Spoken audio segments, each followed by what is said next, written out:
grande démocratie c'est une démocratie majeure mais aussi quelque part dafa am ay manquements yoo xamante ni am na si sunu système te dañ ko war a jooyanti ba nga xamante ni les Sénégalais pourront se retrouver voilà et vraiment du courage au Conseil constitutionnel pour les 93 voilà dossiers de candidature oui am nañu liggéey alors Cheikh leneen luy soxal de Ousmane Sonko ak Bassirou Diomaye Faye pour que seen élection jàll ndax tey quand même loo mun a wax ci Sénégal Ousmane Sonko mënoo ko génnee ci politique bi bokk na ci ñi nga xam ne ñoom la ñu ci gën a bàyyi xel pour ne pas dire que c'est le plus grand leader de l'opposition tey est-ce que vraiment yaakaar nga ne ñaari dossiers yooyu dina jàll ak aussi bu jàllulee lan moo ci mën a xew déjà vraiment comme à la lumière peut-être de ce que les juristes ont dit waaw juristes yi mais léegi man moom dama xaw a bon jaaxle un peu au Sénégal quand même tendance yi dafa doy waar juriste bi day ñëw wax lii keneen ñëw wax leneen keneen ñëw après doo comprendre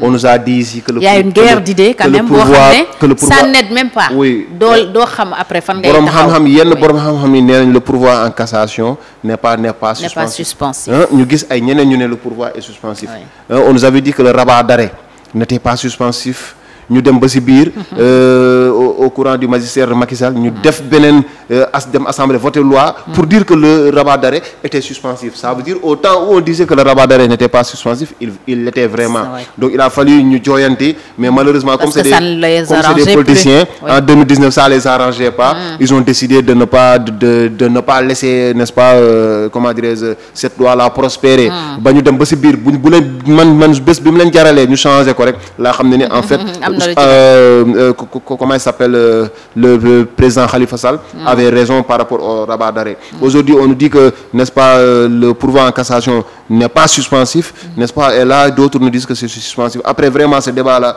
moi je pense que voilà il faudra qu'on tranche mais dañuy wax aussi par rapport ak li réew mi soxla parce que la démocratie c'est quand même n'est-ce pas le gouvernement du peuple par le peuple et pour le peuple le peuple sénégalais aujourd'hui moo soxla yenn candidats yi bokk ci jongante bi pour seen choix n'est-ce pas ñu mën ko sécuriser donc tey comme li ma la wax encore une fois la candidature d'Ousmane Sonko c'est l'une des candidatures n'est-ce pas les plus souhaitées je dis pas c'est la meilleure candidature j'en sais rien du tout mais elle est quand même vivement souhaitée n'est-ce pas par les populations je parle pas des politiciens oui. Parce qu'il y a des politiciens qui ne sont pas d'accord que ce soit dans le cas du pouvoir dans le cas de l'opposition am na ñoo xamante ne tey bu ñu sañoon Ousmane Sonko du dem élection mais léegi nag comme li ma wax encore une fois mooy Ousmane Sonko par la force day dem élection je m'explique c'est-à-dire quand je dis par la force c'est pas forcément la personne de Ousmane Sonko mooy dem élection Ousmane Sonko bu demul élection même moom ci boppam ci turam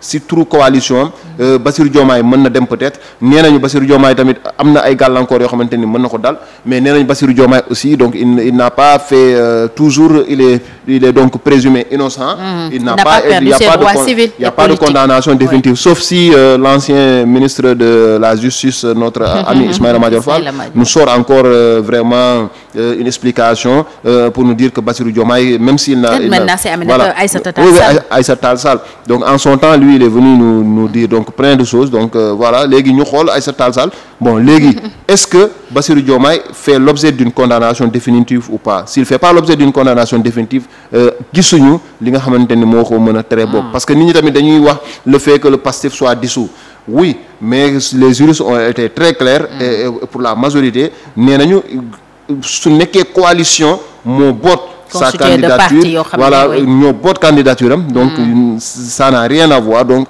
Bassirou Diomaye pourra bel et bien n'est-ce pas prendre part à l'élection présidentielle les 7 sages ont rendez-vous avec l'histoire donc ñoom dinañ ci wax dinañ ci statuer ba nga xamante ni sénégalais dinañ xam fan la ñu féete encore une fois léegi daal vraiment candidature la yoo xamante ni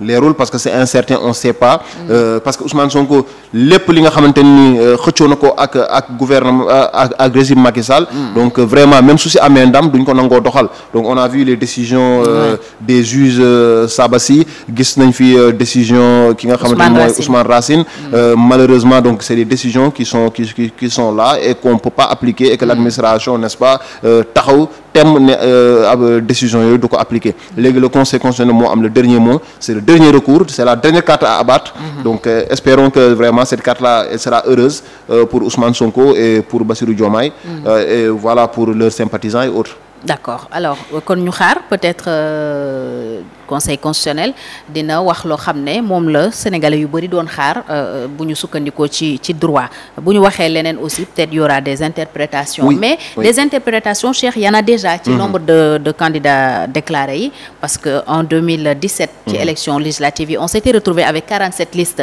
mais bi ñu weesoo élection yi ci la ñu ne y a beaucoup de listes yoo xam ne c'est le président même qui les avait parrainées moo nekkoon seen ginnaaw pour que ñu bokk une façon peut-être d'amoindrir les chances de réduire les chances de l'opposition wala saboter en quelque sorte entre guillemets l'élection. Oui. am nañu ko njoxt ci élection bi ñu jëm bu ñu xoolee nombre de fiches de parrainage yi ñu retiré mais dossier de candidature yi ñu déposé parce que man je ne me rappelle pas fu ñu amee nombre bu bëri bi ci ay candidats déclarés à l'élection présidentielle. C'est historique quand même. Oui, c'est historique. Est-ce que tey effectivement mun nañu njoxtu ak quel serait l'enjeu que ñu créer situation bu mel ni bu 2017 ba peut-être dans le but de saboter toujours l'élection. Oui, après bon pour bu dee loolu dafa am bu dee dañ si jublu vraiment saboter élection d'abord comme je dis il faut faire preuve d'un gentleman agreement en matière de politique. La politique c'est de l'élégance avant tout parce que c'est un rapport entre citoyens, entre hommes, entre leaders. Donc dafa war a doon rapport yoo xamante ne ça doit être des rapports cordiaux, respectueux, mais aussi même su nekkee adversité moo ko lal. Donc il faut juste qu'on fasse preuve de fair play. D'élégance. Waaw. Président de la République, oui. Quelle que soit sa puissance bi nga xamante ni bon qu'il n'avait pas avant son élection bi mu ko amee c'est par rapport n'est-ce pas aux instruments de l'État et aux moyens de l'État la ko amee donc warul jël moyens yooyu di ko utiliser peut-être pour vraiment teg ay ndëgg sërëx pour nu mu tudd leader yi nga xamante ni ñoo nekk opposition léegi loolu aussi c'est ne pas rendre service au peuple sénégalais encore fi am mi nga xamante ni moo ko fal et le temps li ñuy jël di jël ay nit yi nga xamante ni peut-être qui sont même pas préparés et qui sont même pas prêts pour vraiment briguer le suffrage des Sénégalais nga jël leen ngemb leen jox leen. Et qui peuvent se retrouver accidentellement soit à l'Assemblée nationale soit à la présidence de la République. C'est possible. Oui. C'est possible. Kenn xamul nan la ñuy gérer. C'est possible. Tey y a des députés yoo xam ne Cheikh mun nañ ne accidentellement lañ demee Assemblée nationale. Mais bien sûr. Mais moo tax kenn sentirul seen njëriñ. Bien sûr non xam nga Sénégal moom il faut ñu pare ak amateurisme. Il faut ñu pare ak amateurisme pare ak politique politicienne. Donc politique politicienne ak amateurisme moo ñëw yóbbee lii lépp n'est-ce pas ak incompétence su ñenn ñi ak aussi manque de patriotisme parce que man dama ne en tant que président tey bu ñu la falee yow waroo jël des personnes yi nga xamante ni qui sont incompétentes qui sont pas préparées qui sont pas prêtes nga jël leen di leen yóbbu ci yenn instances. Déjà certaines nominations posent problème. Oui. Donc pose problème parfois da ngay gis benn ministre bi nga xamante ni wala benn DG bi nga xamante ni bon su waxee wala benn député tu te poses des questions tu dis ce gars il sort d'où ban diplôme la am voilà ban xam-xam la am mën nga bañ a am sax diplôme nga am xam-xam mën na bañ a diplôme mais parfois il sait même pas de quoi il parle donc parfois même dañ koy sax souffler ne ko non monsieur le ministre li nga wax ni bon je dis ñii dañ leen parachuter fii pour voilà pour nuire n'est-ce pas aux Sénégalais pour caser une clientèle donc wala muy indi ay candidatures yoo nga xamante ne moom moo leen di parrainer loolu aussi ce n'est pas bien comme ni ma wax rek il faut qu'on aille vers de grands blocs yi nga xamante pour éviter un peu cet amateurisme là si on va vers de grands blocs forcément dootuñu gisati fii nii ñenn ñi parce que même président il n'aura plus le pouvoir il n'aura pas les moyens prox ndox boobu du ko am pour mën a ne diw man maa ko kii je me pose des questions qu'est-ce qu'ils vont faire avec les 3 millions ou 4 millions de parrains qu'ils disent avoir collecté bon j'espère bien que ces gens ils ont parrainé d'autres candidats qui sont peut-être de l'opposition et que peut-être il pourra pas les utiliser mais dans tous les cas je me dis même déjà la loi interdit qu'on ait 3 millions de parrains parce que tamit dépassé nga tamit bon doo mës a déposer 3 millions de parrains au niveau du Conseil constitutionnel il faut aussi à un moment donné que ñuy doxee vraiment yoon di doxee les textes n'est-ce pas encore une fois et loolu c'est porter préjudice à d'autres candidats absolument am na candidat yoo xam ne bàyyi nañu parce que ñoom dañu ne bon ñi nga xamante ni mënuñu am parrain ça explique un peu désistement yenn yi ñi nga xamante ni mënuñu ñi nga xamante ni déjà ñoo ils ont le parrainage citoyen donc ñu leen di yóbbu ñuy def parrainage kii nu mu tudd le parrainage des élus ñu leen di yóbbu ñuy def parrainage citoyen donc à quoi bon tey mën naa am na ñaari parrainage peut-être le parrainage de Pastef pour Ousmane pour les députés qui ont parrainé Ousmane Sonko. Le parrainage des élus, on peut dire c'est normal parce que Ousmane Sonko il va l'utiliser. Pour Bassirou Diomaye le parrainage citoyen il sera obligé, c'est ce qu'il va déposer d'ailleurs, il n'a pas le choix. Il a déjà déposé ça. Amadou Ba, qu'est-ce qu'il va faire avec les 3 700 000. Qu'est-ce qu'il va faire? Khalifa Sall aujourd'hui, qu'est-ce qu'il va faire avec les parrains qu'il a déjà collectés? Il va pas déposer ça. Donc parce que les fiches donc après c'est très compliqué. Moi parfois aussi rupture d'égalité dañ koy wax, mais parfois il faut faire ce qu'on appelle une discrimination positive pour certaines candidatures. Parce que aussi mënoo laaj la même chose que yenn candidats, quand je parle les grands partis par exemple et les indépendants. Moi aujourd'hui je peux bien être indépendant, ma bëgg a ñëw briguer le suffrage des Sénégalais comme Anta Babacar Ngom. Donc ils n'ont pas forcément une machine bi nga xamante ne da leen permettre ñu mën a am ces parrainages là. Donc à un moment donné peut-être qu'il faudra redistribuer les cartes. Mais moi je suis même pas d'accord avec les candidatures comment on les appelle, les candidatures indépendantes et autres là. Moi je suis plutôt pour de grands blocs. Képp ku bëgg briguer le suffrage des Sénégalais, tu dois aller t'affilier à un bloc boobu noonu boo fa duggee. c'est là où c'est un long chemin à parcourir. Oui, mais il faut y aller. Aux États-Unis aujourd'hui, ils ont réussi. Quand il y a une élection, c'est vrai, il y a d'autres partis. Oui, mais il a avancé ci xalaat. Moi, c'est une référence en matière de démocratie. Quand les gens parlent, quand on dit les États-Unis, on dit c'est la plus grande démocratie au monde. C'est vrai, c'est faux. Après, bon, on va voir. Mais on peut dire que c'est l'une des plus grandes démocraties au monde.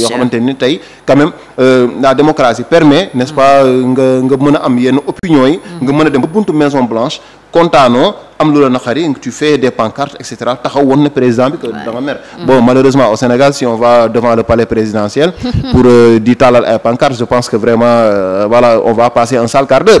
Donc muy li nga xamante ni tey ñoom weesu nañu yooyu noonu. Donc les gens sont conscientisés, les dirigeants aussi xam nañu, n'est-ce pas, les droits des uns et des autres, et puis ils sont obligés de respecter cela. Mais vraiment pléthore de candidature bi encore c'est un problème. Et espérons qu'il n'y a pas la main de l'État, donc la main du régime comme nee nañu régime politique bi nii moo ko def. Bon, j'espère que non, et que bon voilà, le Conseil constitutionnel va nous sortir de bons candidats, et que les mis en place mooy li nga xamante ni mooy le bulletin unique.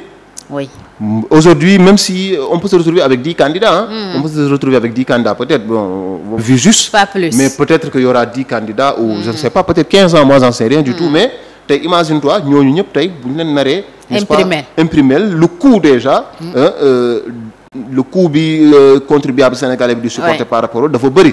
Alors que mën nañ ko def un bulletin unique boo xamante ni les gens ils pourront choisir et voter vraiment xam nga maanaam li ngay multiplier par 10 finalement da nga koy diviser par 10, donc pour nga mën a am benn bulletin unique boo xamante ni ñi dañuy ñëw cocher jël ki nga xamante ni moom la ñu bëgg a voter. Ça va rendre plus rapide. Voilà, ça allège. Ce sera très rapide. La procédure. Léegi en plus de ça il y a le secret. Tey aujourd'hui am na ñoo xamante ne bu ñu voté donc boo demee qu'est-ce qu'on va faire du secret du vote. Tey da ngay gis ba nga dem gis yenn bulletins yu jàllu nga gis ni kii moom, alors que si c'était juste un bulletin unique kenn xamul quoi, tous les candidats gardent leur sens et tous les militants aussi ou tous les citoyens peuvent voter librement ba donc ñu yegg si les résultats définitifs. Donc encore une fois loolu la ñuy ñaan. Bon, malheureusement il nous reste du chemin. Oui. Bon, mais c'est un chemin à parcourir. Un long chemin à parcourir, cher. Peut-être ñu jeexal ak suñu dernier point, les relations entre Barthélémy Diaz ak le pouvoir en place aussi mi ngi gën a yàqu, mi ngi gën a dégradé wu gën a ñagas suñ